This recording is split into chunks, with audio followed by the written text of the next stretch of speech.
Hell's Angels, 1930. Howard Hughes spent a fortune and risked many lives to put real biplanes on screen, and the result still jolts audiences.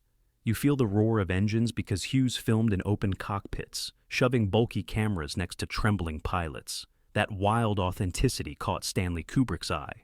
Before CGI, clouds, speed, and doom had to be captured the hard way, and Hughes ordered his crew to chase storms for dramatic sky backdrops. The story itself follows two brothers who fall for the same woman, then fly bombing runs during the First World War. Melodrama aside, Kubrick admired how the film switches from tense love triangle to nerve-shredding dogfights, proving big action can spring from personal stakes.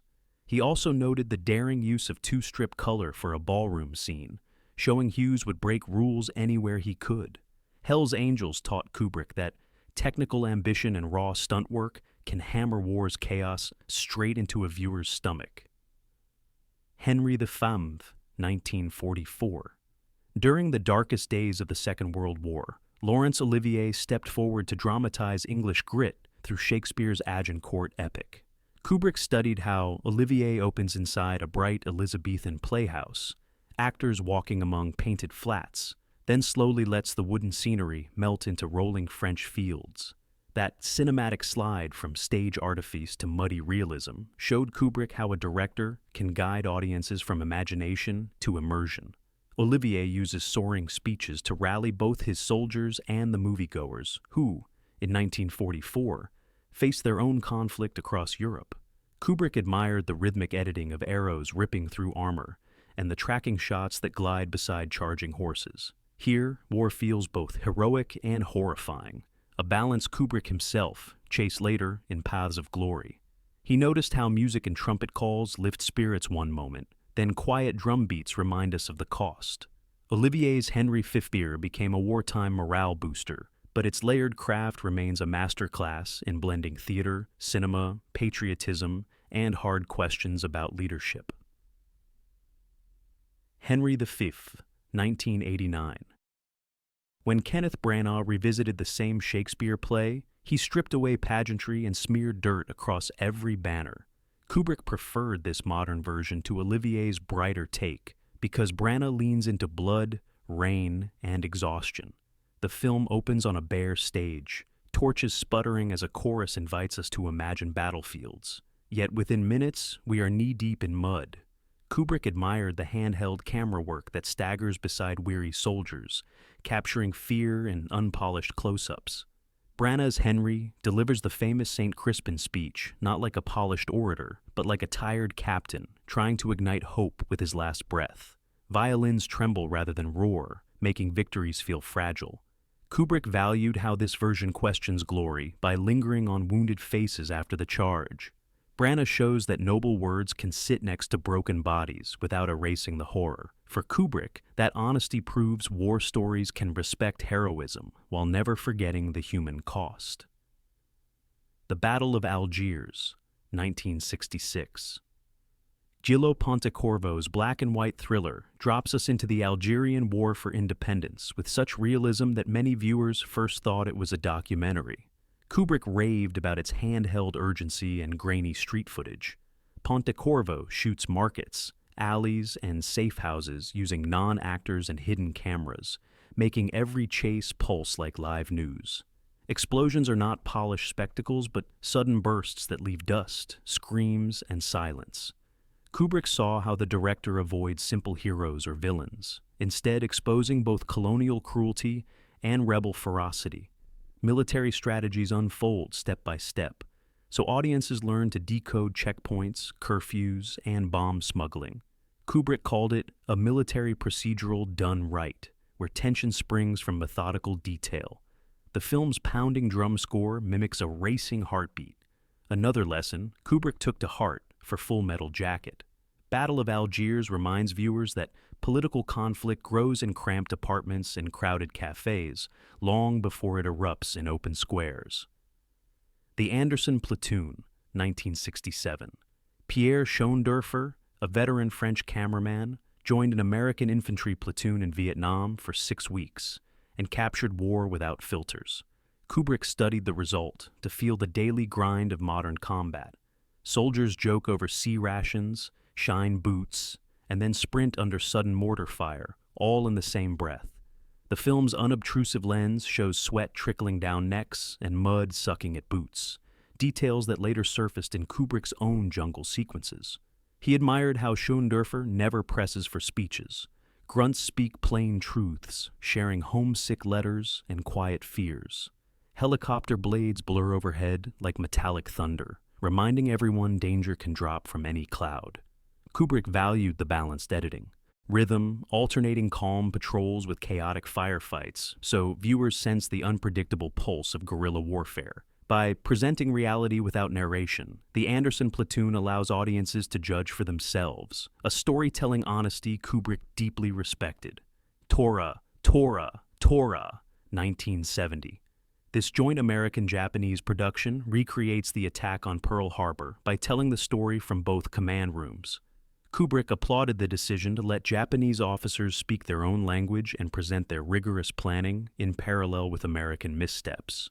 Director Richard Fleischer coordinates real aircraft, miniature battleships, and full-scale sets to achieve sweeping authenticity before digital effects existed. Kubrick zoomed in on the disciplined pacing. Tension mounts not through surprises, but through meticulous countdowns, radio messages, and radar blips ignored. When the attack finally erupts, explosions topple water towers and fireballs bloom against the dawn sky. Yet the film keeps cutting to puzzled clerks or panicked cooks, measuring epic destruction through human confusion. Kubrick recognized that strategy, noting how wide aerial shots gain weight when anchored by ground-level reactions.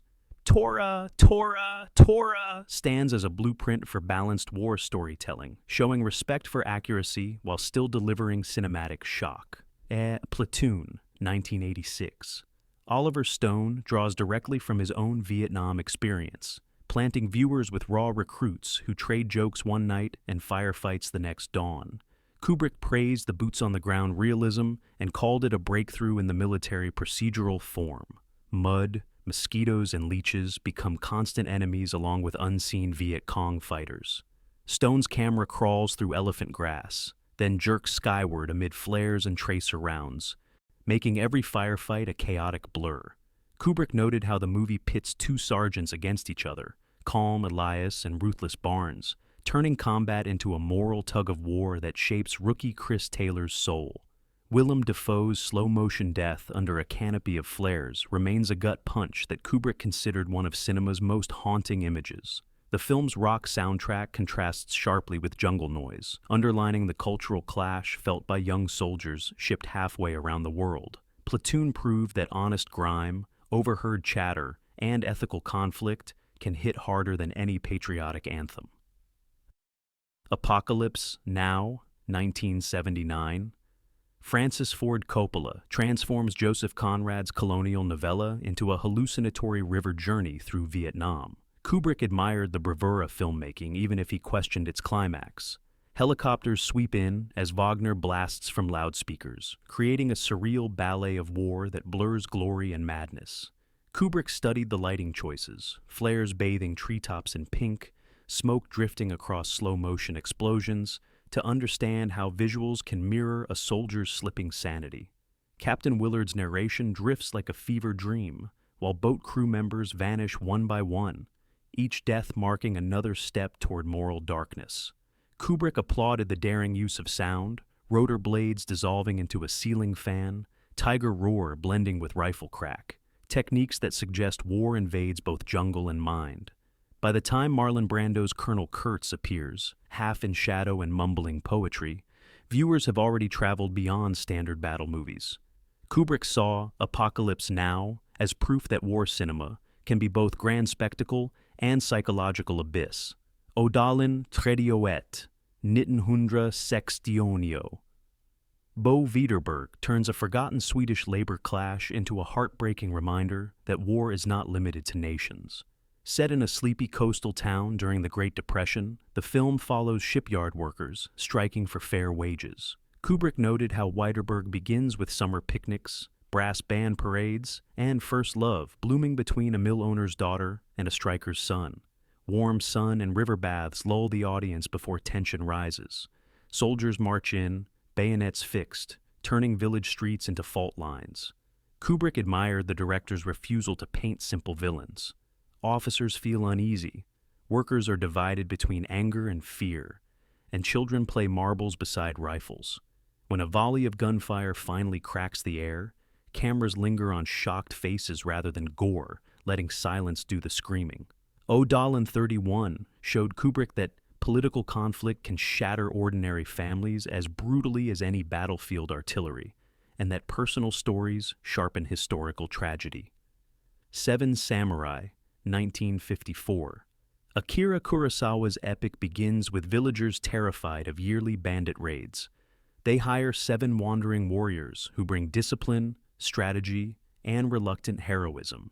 Kubrick held this film in special regard, calling it near-perfect storytelling. He marveled at how Kurosawa spends time introducing each samurai, giving every sword master a distinct skill and personality, then weaves them into a single unstoppable unit.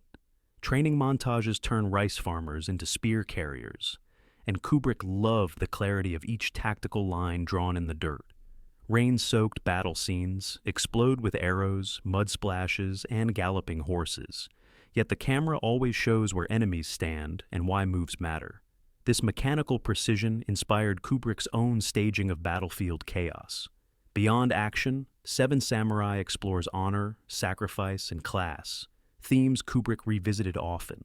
Its rhythm, quiet planning, followed by sudden storms of violence, became a template for countless films, and proved to Kubrick that war drama can be intimate and monumental at once. Throne of Blood, 1957. Kurosawa resets Shakespeare's Macbeth inside feudal Japan, trading castles for fog-shrouded forests and broadswords for bamboo arrows. Kubrick admired the film's eerie atmosphere. Riders emerge from swirling mist like ghosts. Drums echo across barren hills, and spiderweb palace corridors trap ambitions. Actor Toshiro Mifune storms through scenes with volcanic energy, showing how unchecked ambition leads to paranoia. Kubrick particularly studied the final spectacle where archers fire real arrows at Mifune, who flinches as shafts thud into walls inches away. That commitment to authenticity mirrored Kubrick's own pursuit of on-set realism. Throne of Blood swaps Shakespeare's poetic dialogue for visual symbolism, such as spinning wheels that hint at fate, or a blood-soaked throne room where silence screams guilt. Kubrick saw in Kurosawa's adaptation a masterclass on translating classic themes into fresh cultural language while keeping universal truths. The result showed him that historic war tales, when filtered through bold style, can feel utterly new and timeless all at once.